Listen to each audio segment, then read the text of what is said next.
That's right, the whiskey that has a great shot to be my surprise whiskey of the year is sitting in this glass. In a year with a lot of surprises, the recent history of this one is what had me surprised the minute I tasted it. So what is it? Come right back. It's the Mash and Drum.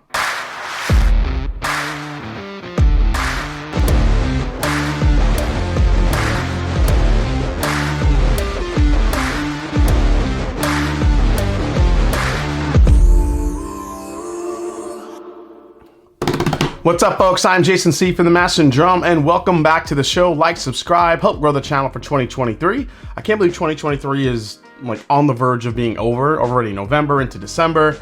It's crazy. And with that said, 2023 has already been a great year for surprises. New brands, new releases, new blends have made their mark, but none may be more surprising than this, since it's a whiskey I haven't recommended since 2019. Little Book, Chapter 7, in retrospect, the 7th chapter in the Little Book whiskey series. This is a blend of 7 cask-strength American whiskeys, one from each of the brand's previous 6 release chapters, and a 7th new edition. No way this could be good, right? Now, according to the press release, the release is a reflection on Freddie No's past creations since the inception of his blended whiskey series, named Little Book, and a nod towards what's ahead as he continues to explore new horizons of American whiskey in his newly minted role of master distiller at the Fred B. No Distillery. All right, so what's in the blend? Now keep in mind the percentages are undisclosed. So in here you have an 18-year Kentucky Straight Bourbon Whiskey, a 17-year Kentucky Straight Bourbon Whiskey, a 10-year Kentucky Straight Rye Whiskey, a 9-year Kentucky Straight Bourbon Whiskey, 5-year Straight Malt Whiskey finished in Applewood Smoke Barrels, 4-year Kentucky Straight Bourbon Whiskey, and a 4-year Kentucky Straight Rye Whiskey. The final proof on this blend is 118.1 proof, and it retails for about $150, which is a $25 increase from last year's release. So this year I had a few people with palates that I trust, recommend Little Book Chapter 7 to me, and I was, it's like, okay, I mean, what's so great about it? I'm like, there's no way that blend can work. Well, I took a first sip. This will be my second sip in this review, so I'm hoping it opened up a little bit. I can really break it down for you guys. There's been some good experimentations there, but I just never understood the high price point for like 3-year-old and 4-year-old whiskey in those blends without those proportions being disclosed. Again, we don't have the proportions for this one, but at least we have some older whiskey in there, a good amount of older whiskey. So let's see if it comes through. Here we go. So when I first tasted this, all I was really getting on the nose was it was a caramel bomb, but it's become this very delicately complex, blended whiskey that's just really opening up beautifully here. And I'm like, how with all that stuff in is it just caramel? But now you're getting a ton of red fruit. You're getting a ton of almost stone fruit too. I mean, there's apple, there's pear in there. Kind of a raspberry type note in here too. I wouldn't say it's cherry. I think it gets a little more to a raspberry type note.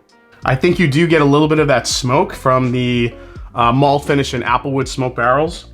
And I do get some rye spice. I really do feel like you can kind of work yourself through the components. All right, let's give it a try. This is fantastic. I absolutely love this blend. The front of the palate is all rich fruit. I mean, this is where I think that rye spice really ramps up too on the back end of this as well. And I also think the older bourbon notes, that 17 and 18-year-old bourbon that's in this blend actually kind of makes itself to be known in the back of the palate too. But I do think the beauty of this is the front and mid palate. Another sip here. And then I feel like you get a little bit of that maltiness. I think the maltiness and that smoke note is what hits you mid palate. And it actually makes for a little bit of a more delicate sip. It's not overpowering. But then the finish is where all the rye spice ramps up. You get a lot of different notes going on, including a little bit more of that smoke, but really those older age bourbon notes, kind of like that tobacco, that cigar note, you get a little bit. And there's a little bit of like a bitter funk on the back end too. It's not overpowering. Usually that turns me off to a whiskey, but this is not doing it in this context. This is actually balancing out some of the sweetness a little bit. What also is interesting is how delicate this is sipping. I said on the nose it's kind of a delicately complex bourbon. I think the same is to be said on the palate.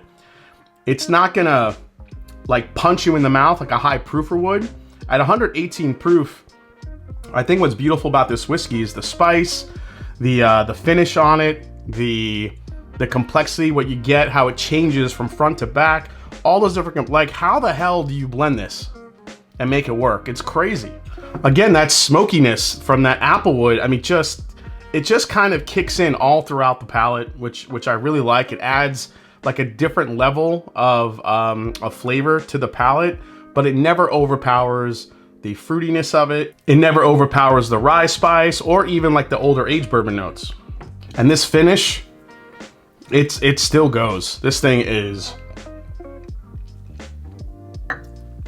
yeah, I think actually as the more you sip this, the older notes come into the forefront, and a little bit of like that musty bitter oak note also comes to the forefront a little bit as well. But I still think there's enough of that fruitiness up front to balance it all out. This is just an absolute masterclass in blending what you can do with different types of whiskeys when you blend them together. It's crazy. I don't think that this is a whiskey that if you put it up against some heavy hitters, much like the Maker's Mark Cellar Age this year, anytime I put it in a blind against higher proofers or other whiskeys, it just doesn't do that well. However, when I drink it on its own, I absolutely love it. And I feel like that's what could happen with this because there's just a lot going on. Again, my palate is obviously different from yours, so you can pick up probably a lot of other stuff that I'm not getting and vice versa. I just think that there's a lot to explore in this bottle, especially as it opens up. This is easily the best little book since Chapter 3, The Road Home. Now it gets back to like the raspberry, man, the rye spice in here, that little bit of smoke, just absolutely stellar release. Little Book is back this year, in a year with some really great releases. The fact that we had an impressive Little Book this year, something to be said for that. All right, final breakdown on this one. All right, final breakdown on Little Book Chapter 7 in retrospect. Price point of $150. Like I said, it's a price increase of $25 from last year's release. Secondary market value, I don't really ever see these marked up. If anything, I see them marked down. Normally, people do find these for cheaper than retail. So if that's the case, this might be one to keep an eye on. Availability on these, even though it's seen as a limited release, I still think the availability of these are usually above average, only because, you know, Jim Beam has a really good market share. They have a lot of great distribution. Usually a lot of markets see this, so I'll say above average. Value for this one's tough. I think I'm just gonna stick with even. If I knew the proportions in this and I found out that there was more 18 and 17 year, you know, what those exact percentages were, I may be pushed to go above average or good rather than just even. However, not because I don't know the proportions or the percentages, I should say, I'm gonna keep this at even. The most I pay for this, I would stick at retail, and even better if I could find it cheaper, like I mentioned. I think sometimes these release at Costco for about $25 to $30 under MSRP, so I think you have a shot. Alternatives to this one, I mean, there are so many great blenders now that are just doing amazing things with different whiskeys. This one's pretty unique, but I would say as far as alternatives go for this one, I may look to, more than most, maybe like Barrel Craft Spirits and what they're doing with all their different blends. Obviously, you have Bardstown Bourbon Company, which is doing a lot of different things with their Discovery series. So those are really the two that jump to mind. And is this a recommend? For the first time since 2019, I am, yes, recommending Little Book Chapter 7 in retrospect.